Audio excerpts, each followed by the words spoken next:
What's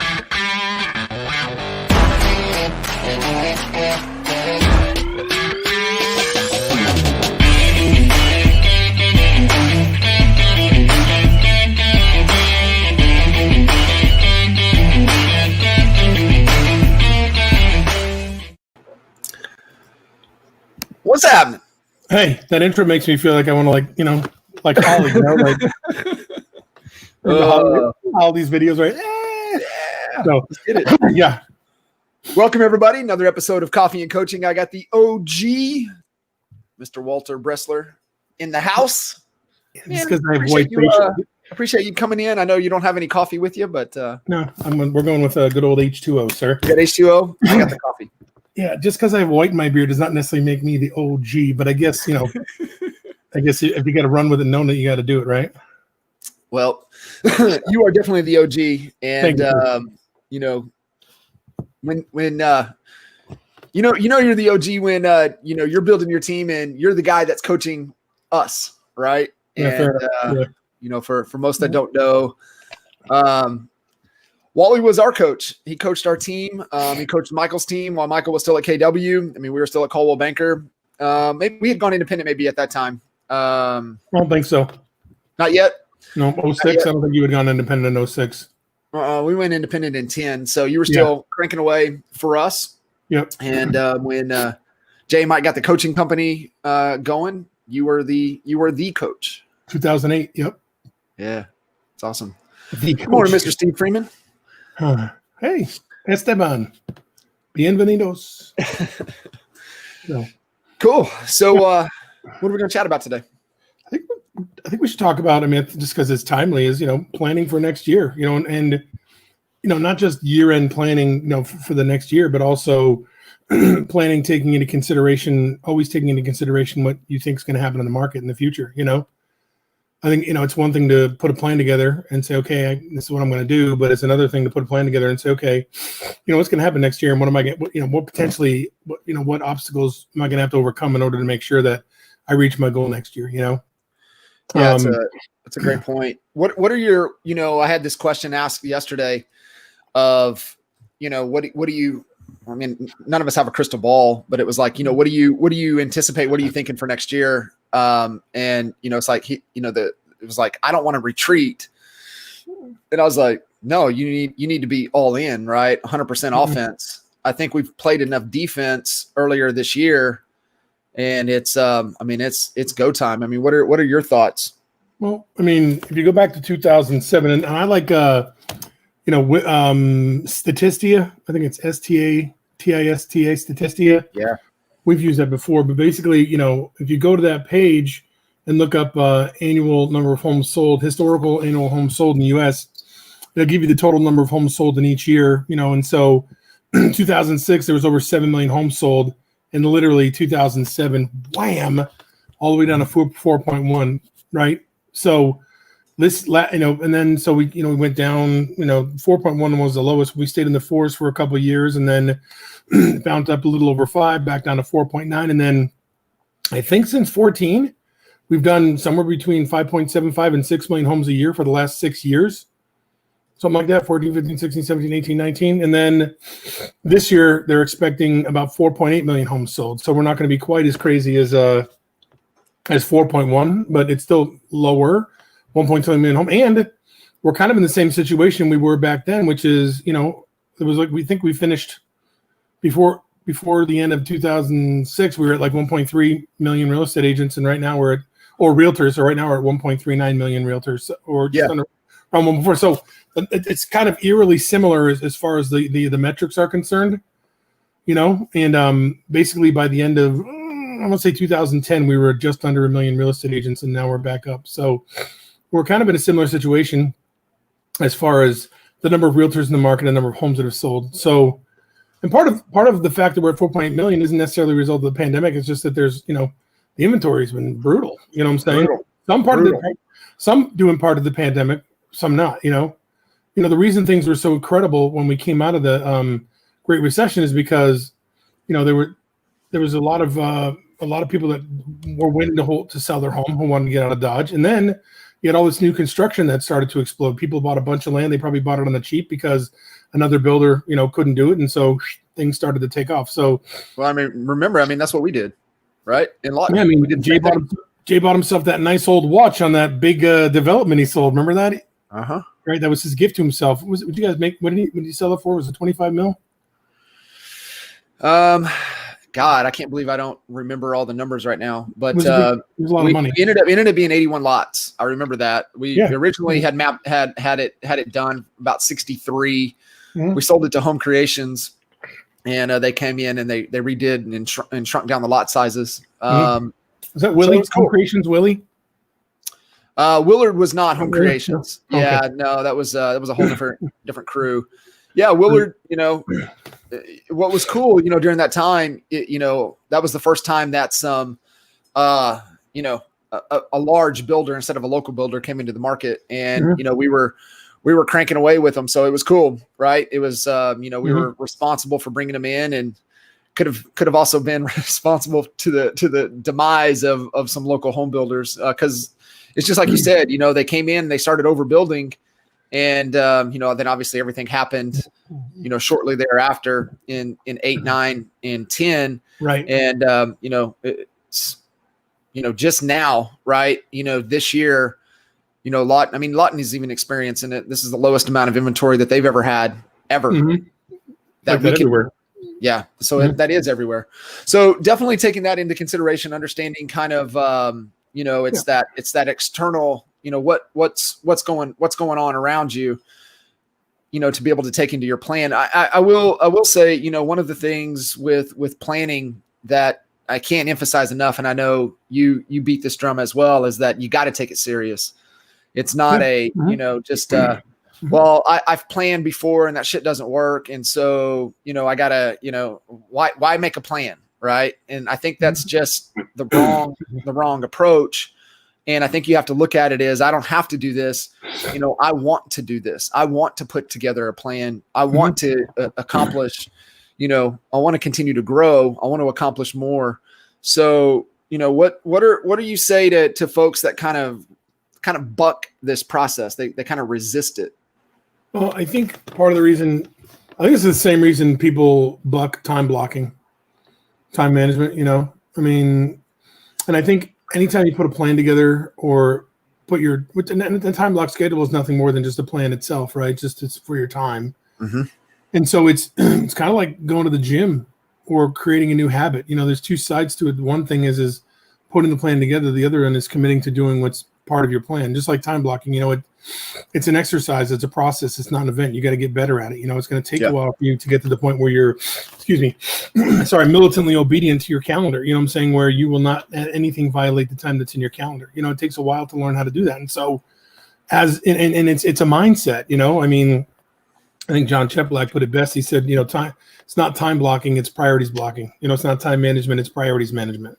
Mm-hmm. Right? You're not blocking your time, you're blocking what's most important to you. So as you look at your plan, you've got to have, you've got to be excited about it. You've got to be emotionally involved. Zig Ziglar the best. He says, you're not involved in your goals until you're emotionally involved.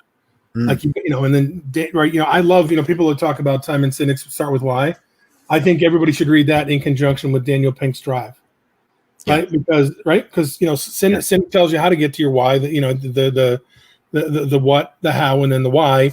And then Daniel Pink says, hey, listen, we're not all driven by carrot and a stick. Some of us are driven by fulfillment. Some of us are driven by accomplishment. Some of us are driven by, the feeling that we get when, we achieve something. So, I think the first thing is, why are you doing it? Right. Because the why is not the goal. The goal is the what, right? The why is why you're doing, what's your purpose behind it. And so anytime you put a plan together, you got to have that nailed down. You know what I'm saying? You got to know why you're doing it, because otherwise you can put the most elaborate plan on the face of the planet together. But if you don't believe in it, you don't believe in yourself, and you don't know why you're getting your feet on the floor every morning at 5 o'clock to start your day, eventually the plan's not going to mean anything for you, Right. So, before I planned this year, and they're both quick reads, they're not very long, I would read Start With Why and Daniel Pink's Drive and find out what really drives you, and I think, right, I'm just going to make references to professional speakers all day, if that's okay. Tony, right? So, Tony Robbins is like, people don't want money because they want pieces of paper with pictures of the dead presidents on it. They want that money for what the feeling they get from it, from what need they feel. So, anyway, so the whole point is, I think you need to find out really what drives you, what gets you fired up. That's Daniel Pink's book. And then, what's your why? Why are you doing this? You know what I'm saying? And you need as strong a why as ever now with what's going on, right? Yeah, 100%. We started talking about this. Pace Schiller, CoreLogic are saying up to 10% decrease in home prices next year. Okay, there's going to be no financial support from the government until January, so there's a very strong possibility that people are not going to be able to keep their houses. Forbearance will probably end in December, and we'll see what happens and what the banks are willing to do. So, at some point they're going to have to go ahead and start taking houses back, because banks can't borrow money if they have non-performing assets, right? Every house you have on there that's not paying a bill limits you on the amount of money you can borrow. And then there's 30 to 40 million people that cannot pay their rent right now. So what happens then is it's all the mom and pop owners that have one or two houses. They don't have a lot of money. They got people that can't pay rent. They probably can't carry those extra houses. So there's probably going to be some residential multifamilies coming down the pike. So I say all that to say this is that, there's going to be opportunity, but, you're going to have to do a really, really good job of helping people understand why they should sell their home in some cases versus letting it go to foreclosure, why they should do a short sale, why they should sell their home instead of trying to keep it and deplete their retirement funds and stuff like that. And also to get buyers to hop into the market, because they're always going to say, we're waiting for the market to settle. We're waiting for the market to settle. By the time you see that on the news, it's already settled. It's already on its way back up. So you need that intestinal fortitude. You need that strong why in order to be able to get you through, to follow through on your plan, and to a certain extent, adjust your plan accordingly based on what's happening. So there's a couple things in there I want to maybe dive a little bit deeper on. One, just one of the things that really stood out in the Daniel Pink's book Drive was, and it's everything you're saying, because once your financial needs are met, you need something that's going to push you. It's going to take you above that, right? Mm-hmm. So most of us, and this, when we read that book, it was like a light bulb went off for us, and we were like, okay, let's look at our agents and let's look back over the last couple years and how much have they made. And we used Reedy as the example, right? It was eerie. And then it was even Stace, right? Even Stace, it was within what was so crazy. It was plus or minus $2,000 up or down over a 3-year stretch for both of them. And so, it's like, okay, what is it that's going to get them to go above their financial needs once those are met? And it's everything you're talking about, right? Impact to contribution. What's the impact you're having, or contribution to have the impact that you want to have within your community? And and your community could be, on a large grand scale, right? The entire, whatever, or it could just, be your small, local community, whatever it is, right? It could be the impact you want to have within your church, your organization, your actual geographical community, or as a whole. And that was one of my big gets out of that book was you better know what that is, or you're just gonna fight hard enough just to have your financial needs met. That's it. And it's so powerful, everything that you're talking about. And go ahead. No, I just want to, as a dovetail to that,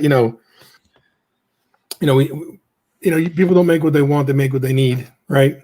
So that's why you got to make your wants musts, right? You got to make your wants musts. It's not a matter, I wanted this, like I must do this, I have to do this. Yeah. And the second part is just kind of, our goals need to transcend our goals, meaning, there's got to be something at the end of that goal that you're already looking forward to doing. Otherwise, you will have gotten there and you'll be standing around figuring out what you want to do.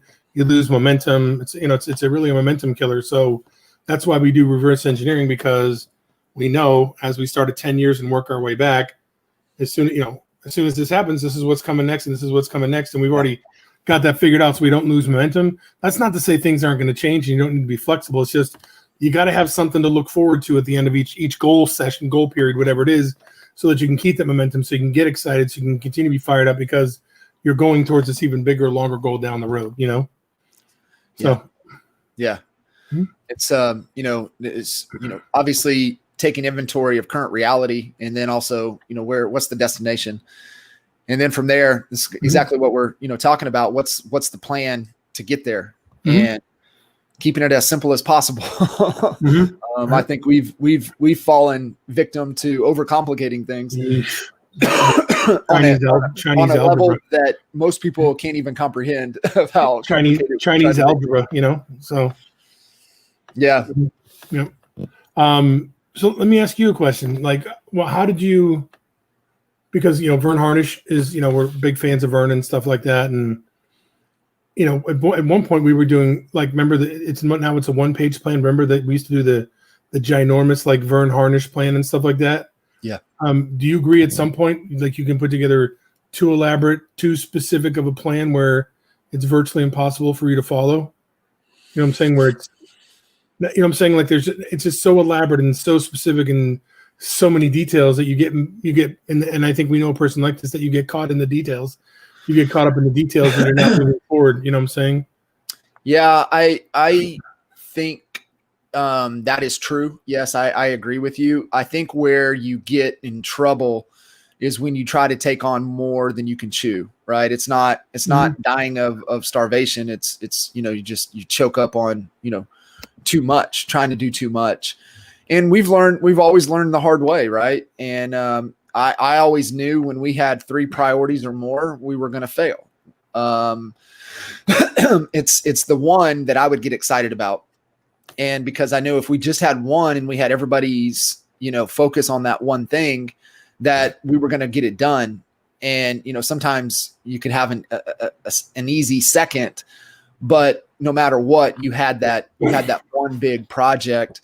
And most are not going to take the time to think through, really what's that impact of that. And, it's just the whole thing you got to remember is, like,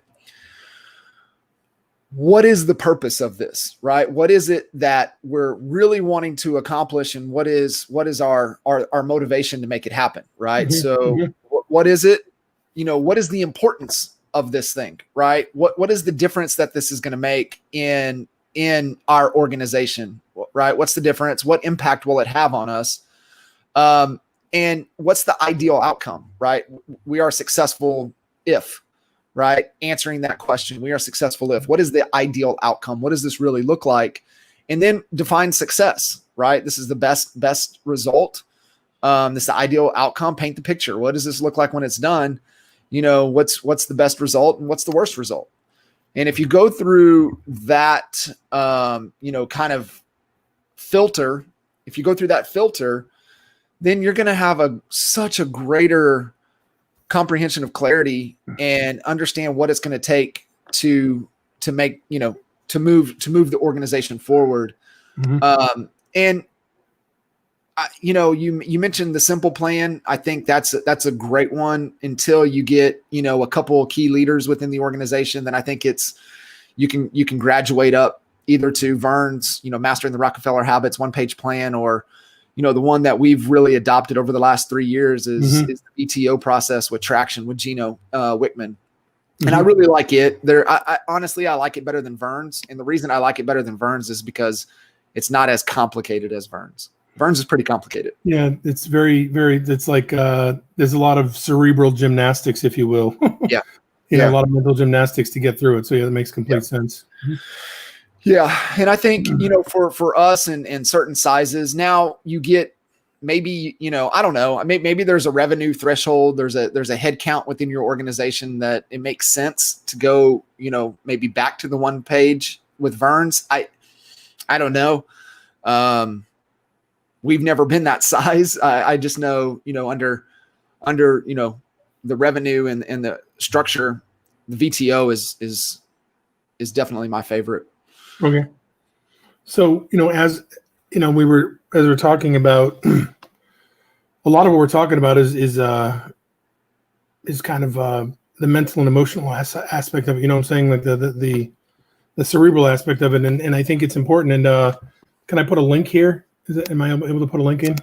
Yeah, put it in the, I don't know if you can post it in the comments. Maybe you can. If not, we'll definitely get it out there. We're going live in a couple groups, so but you can see if you can throw it on there. So the reason I put that in there is because, one of the things that I think people do is when, and you would ask, why people don't go through with their plan. I think part of the reason people don't do it is because something happens and it knocks them off course, and as a result of that, it's never going to happen now. You know what I'm saying? And I always think of of Forrest Gump, when Forrest Gump and Lieutenant Dan are navigating the boat through the stormy seas, and they're the only ones out there. And then the next day they're going by the shore, and all these boats are up on the shore, but they basically withstood the storm and stuff like that. And then the big shrimp catches come in. So, and I think whatever you do for your plan, you have to couple it with resistance. And when I was doing my research, when I put together the inside sales coaching book, so basically, I remember this article, so I went and looked it up. It's called the 10 Traits of Emotionally Resilient People. And I think especially in years like this, you need to be extremely emotionally resilient. You have to really have a emotionally resilient, you have to have a pretty high EQ. I'm saying emotional quotient. Agreed. And so I'm not going to read all 10 of them, but one of the ones that really makes a sense, that really is important to me, is they don't have all the answers, right? The psyche has built its own protective mechanism to help us regulate stress. When we try hard to find the answers to difficult questions in the face of traumatic events, that trying too hard can block the answers from arising naturally in their own due time. We can find strength in knowing that it's okay to not have it all figured out right now, and trusting that we'll gradually find peace knowing when our mind, body, soul is ready. And I think that's hugely important in following a plan, that it's not all going to work out the way you want to, and you're not going to have all the answers, and you don't know, right? So what does BMO say? He says, when you know the how, when you know what you want, the how will take care of itself. When you make the decision, the how will take care of itself, even though you don't know, right? So and then the other one here is, I want to read, and I think it's is that letting go of ego? I would say that's part of it, right? Not if you I think that's exactly part of it. Like, if you don't, you have to admit that you don't know everything, and that you're willing to seek out somebody else to help you get there. Yeah, I'm reading Dan Sullivan's book right now, Who, Not How, and it's it's the who can help me figure this out, or who can get this done, instead of how am I going to do it. It's like, who can, instead of being that. And I think that takes a tremendous amount of letting go of trying to be right, and hey, we're just trying to get to the solution. What is right? Right. And then so the other one that's not in there that I like is that resilient people celebrate even the smallest victories. Yeah, because they know it's hard to be successful. And being a real estate agent, man, it's kind of like getting married and having kids. If we had to read a book or watch a movie about all the horrible things that could happen, we wouldn't have kids. Civilization would end, because people would stop having kids. They wouldn't get married, and just saying. So, it'd be nice to show people, hey, listen, you know what? This is what happens when your buyer goes and buys a car 3 days before they're supposed to close and puts it on their credit and ruins their credit score. Or this is when the seller and the seller's agent decide to take another offer and not tell you, and then kick your offer to the curb. Or when you're working with a buyer for 4 months, and then all of a sudden they walk into an open house and they buy a FSBO without telling you. It's like they should see all that before they get in, because it's hard. And so it's important that you celebrate even the smallest of victories. That you show self-compassion. Yeah. And I'm studying some stuff by Dr. Kristen Neff right now about what self-compassion means, and how important it is to not beat yourself up, and how to, when good things happen, not to go, oh, well, there was, I should have been doing that. Whenever it's saying, hey, listen, you know what? It's an accomplishment. Let's own it and let's move on. So I think if you're going to put a plan together and have it be successful, you need to celebrate the smallest victories, and you need to show yourself some self-compassion. So. Yeah. Chip talks about, the micro commitments and the daily, the daily commitments, the daily success, the daily victories. And, I got to spend some time with good buddy, Mr. Blake Sloan, a couple weeks ago. Yeah, I saw that. And, I asked him, I said, hey bro, what's the one thing that is, the most powerful or the biggest, thing that you guys have done this year? And he said, man, it's the daily wins. And, his whole team, they talk about the daily wins. They talk about, hey, this is what my one victory for the day is going to be. And it's within their control. It's measurable, and it's around new business. So what is that, that daily win? And then, they rally around it. Everybody knows, right? They make it public within, their internal communication system, and they rally around it. Right. And, the leader for the day or for the week is pushing them. It's like, where you at? Where you at? Where you at with your win? And so as soon as they get their win, they post it in the group, and, it's that daily focus of what's within your control.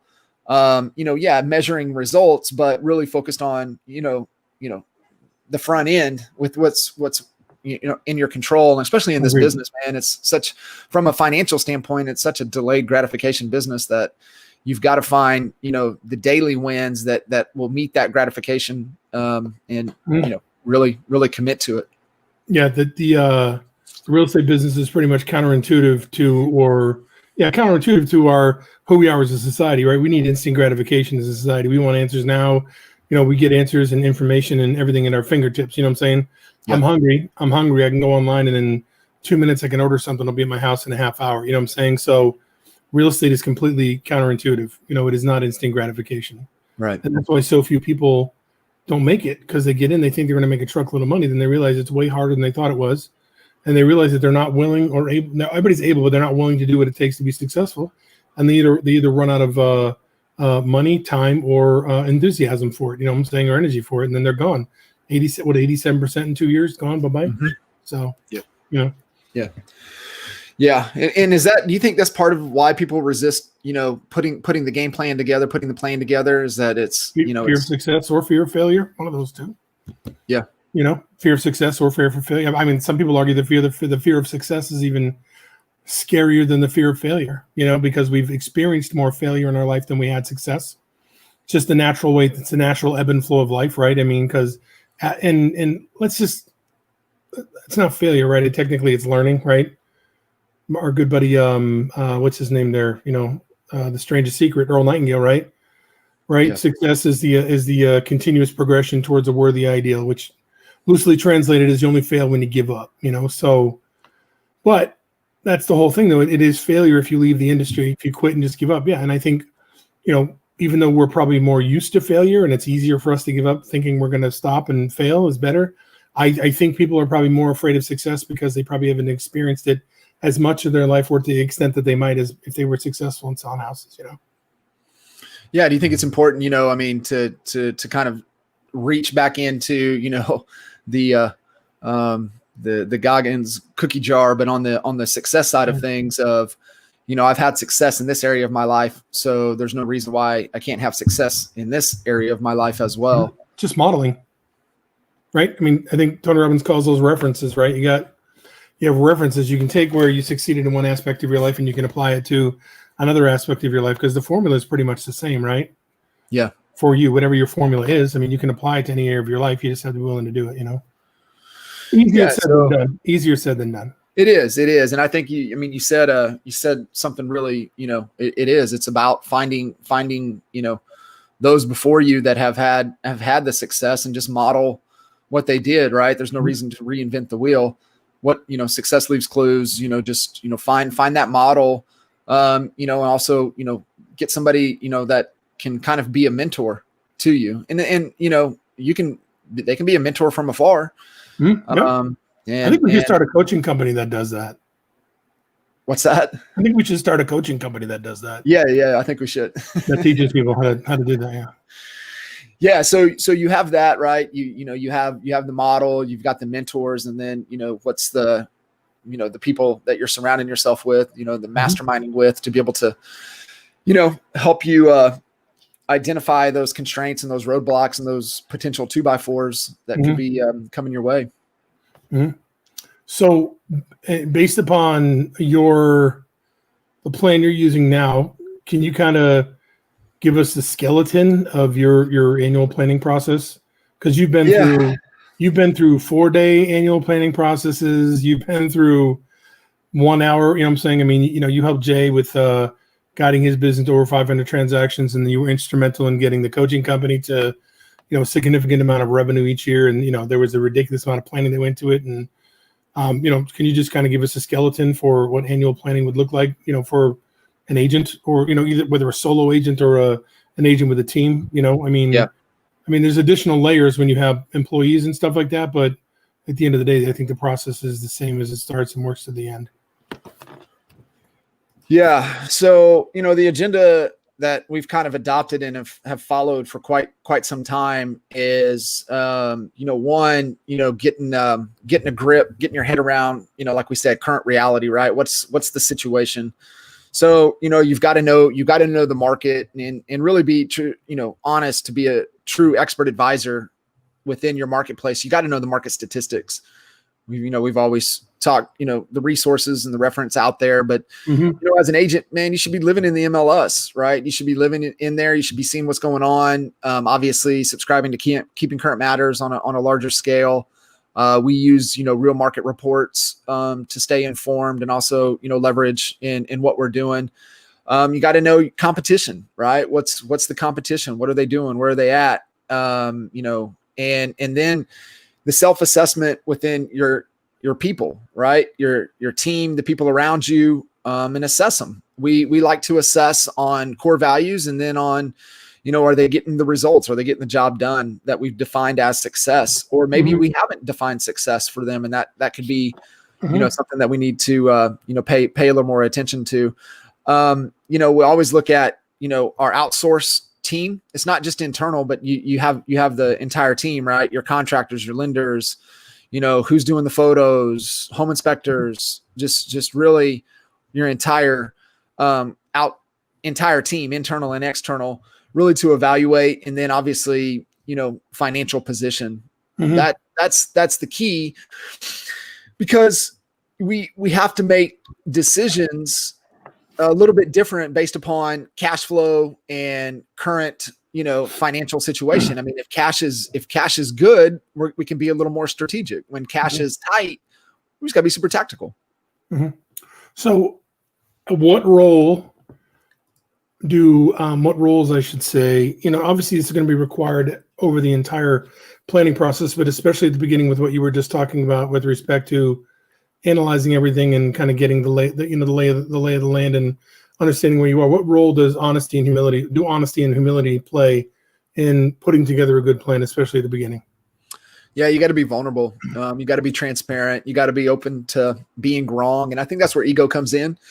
I always look at it, ego is just trying to prove and be right instead of trying to get to right. And that's why what we were chatting about and you shared at the beginning of this conversation was, you gotta know what drives you. You got to know the reason that, those feet hit the floor. What's the intent that you have and what it is that you're wanting to accomplish. And then, what are all the ways to get there? I think that's the thing, right? Is giving yourself permission to, you don't have to have the solution. It's just, hey, this is where I want to go. And what are all the ways to make that possible? But not just that, but not also, because a lot of people, some real estate agents have their own calculator.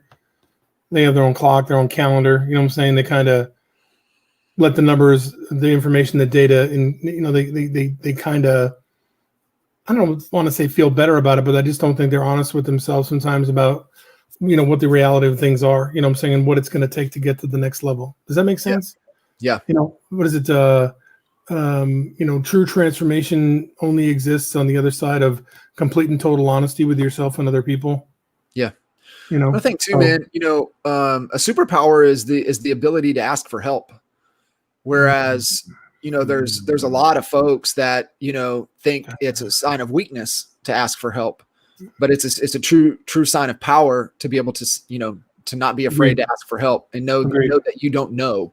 And really, I think and it's that awareness too, right? Having the awareness that you could be wrong and that you don't know the answer, and then seeking, to find that solution. And that's the key. I think really, it starts with the awareness, that, man, I might not know what the hell I'm doing here. And they use the old analogy of a boat is in the ocean, a sailor's in the ocean, and they chart their course.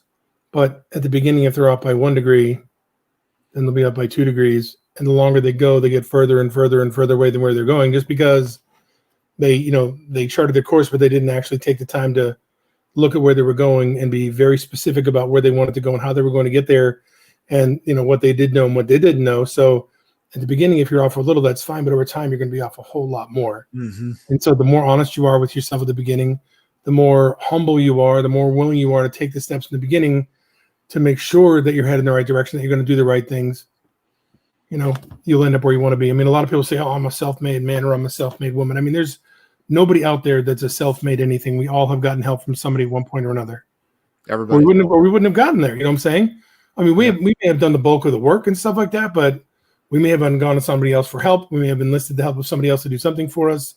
We may be responsible for the bulk of what happened, but there's no such thing as a self-made man or woman, because everybody at some point or another has reached out to somebody for help, and it's really the responsible thing to do. Well, I mean, you even look at, the easiest example to look at that is MJ needed Scotty, and then they needed, then they needed, not according to Scotty. Then they needed Coach. Not according to Scotty. And then they needed, then Mike, MJ needed, God dang, what's his name? His trainer, right? Transformed his whole body, worked with him his entire life, right? Yeah. So you look at, arguably MJ, he wouldn't have won without those people and really, getting him to that next level. So yeah, I think you got to you got to be honest with yourself, be open to being wrong, and knowing that, hey, we're just trying to get to right. Right. After you do that, for us on the kind of the planning process, after we take a deep dive of the situation, then we do some introspective, right? We get in, kind of some lessons learned. What did we learn? So essentially, what were our failures, right? What did we learn over this last time period? Right. What are some of our issues? And then we go through SWOT, right? Strengths, weaknesses, opportunities, and threats. We're looking to, take advantage of our strengths and maybe make some of our weaknesses become strengths.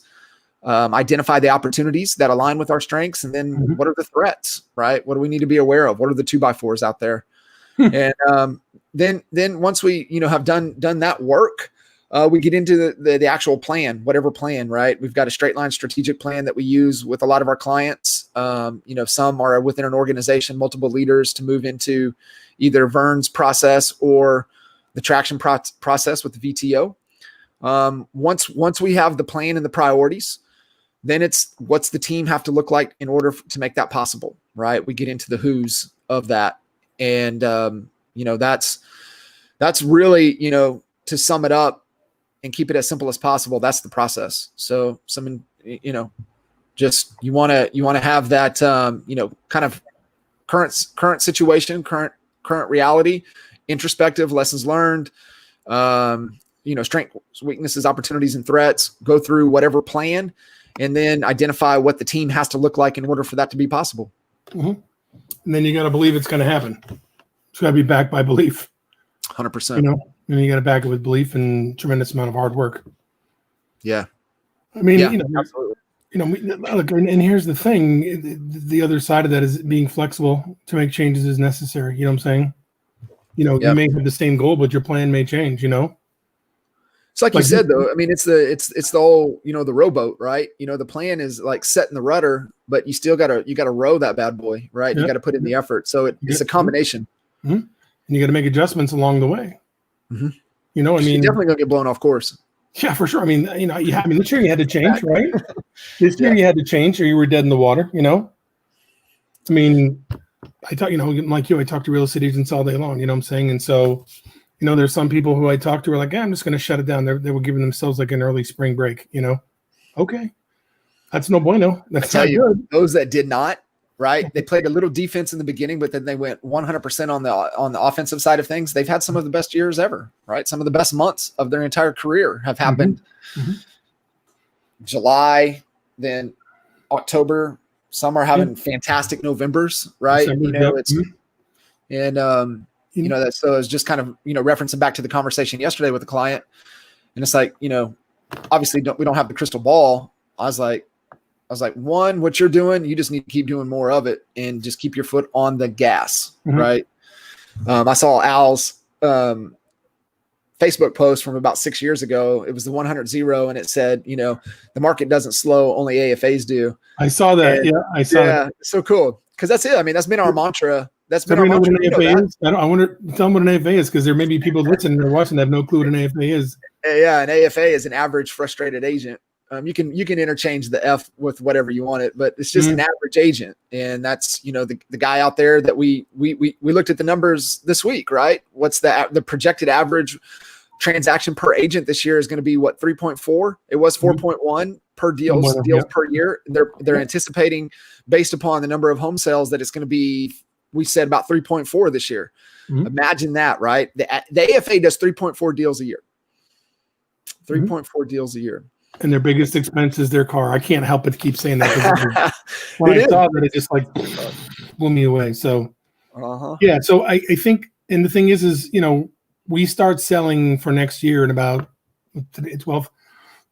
17 days, about a little over 2 weeks, December 1st, for the most part, unless you get a cash deal that floats your way.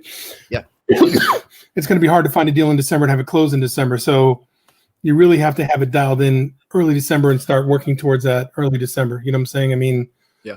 And because if you wait until January, you're already a month behind. And I think that's a problem, So yeah. And I'm excited. That's the conversation we're having with all of our clients right now. Hey, get the plan together. What's the numbers? What are projections? What are our targets? What are we working towards? Let's get into the planning. If not, get it in the calendar. Let's get that. Let's go through the process.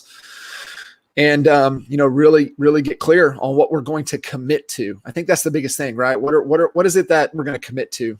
What does it have to look like for us to be fully committed to it over the next period of time? Yep. And it's just, you have to assume that you're going to get knocked off course at some point. 100%. You have to assume that there's a part of your plan that might not work. And you have to assume, basically you take an assumption. You take into consideration, you make assumptions down the road that certain things may or may not happen, but that, when it happens, you're on your feet, right? And you can think about it and do whatever you need to do to get yourself back on track. And that's the whole plan. The plan is your track, right? You can't get back on track if you don't have a track. You know what I'm saying? 100%. So, so I think, and I think, it's part strategic, it's part tactical, and it's part emotional and psychological. Just throw it all in there, right? Stir it up. Maybe. I think I don't know about that. We'll leave it like stuff that doesn't like blend easily. So yeah. We don't. I guess we have people. I don't know if anybody's here to ask questions or not. So, anyway, you can always. Where can they fire questions if they come up? Where can they send a question? They can post it in the comments. We're live in a couple different groups. I know EXPCon is going on for all the EXP folk, but that's why we didn't do any lives earlier this week. We just waited till today. I know a lot of the icon agents are in some icon meetings that they have to be in to get qualified for that. So we get a lot of folks that come back around and watch these at a later time. But if you guys have any questions, you can always throw them into the comments or reach out to us directly. That's what we're here for. Cool. Hey, man, thanks for letting me be on with you today. Yeah, brother. We'll do it again. All right. Look forward to it. Take care, guys. See you guys. Thanks.